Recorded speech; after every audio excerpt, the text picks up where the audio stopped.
Life's about balance, baby, and the balance is in my account now. Okay, she got a perkin' and perk. I got a twerking and Turks.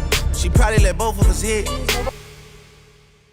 So I started learning Spanish language actually. Not too sure, I would say like, let's say 9 months ago. Like at my university, there was, language to be chosen and I chose Spanish.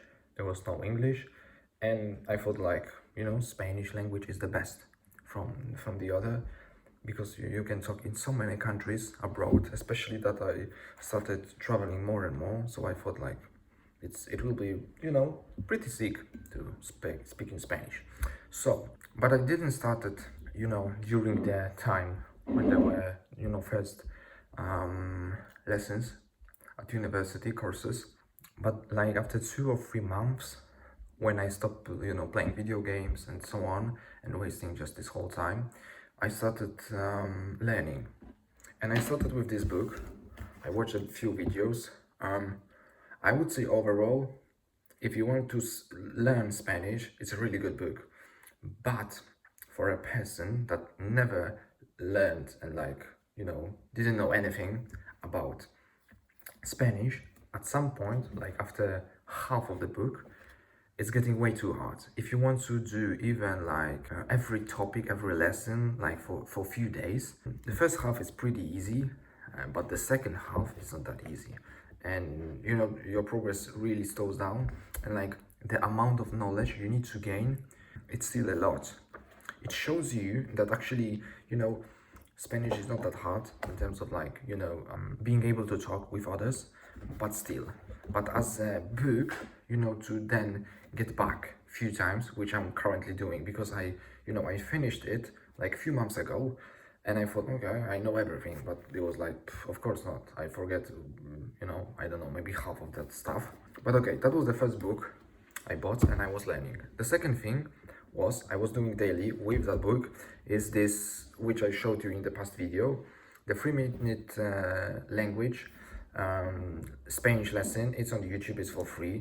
It's made like in a playlist by Kier Van Bol. It's a really good.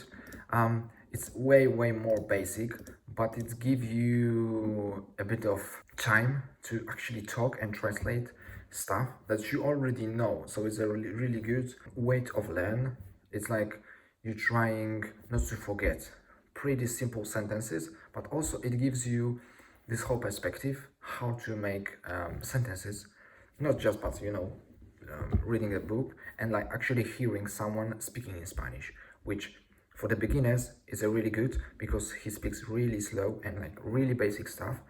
Not like even though because after a few months I thought like, okay, let's do some podcasts or like let's listen to the music, and I didn't know anything. I just couldn't understand like even a basic word. It was so hard. So yeah, so that was this let's say combo for my training, and I was doing only two of these things.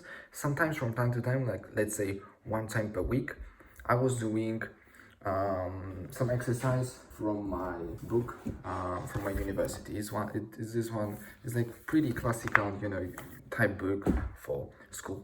Then when I finished this, I thought like, okay, we need to go for something maybe harder, let's say.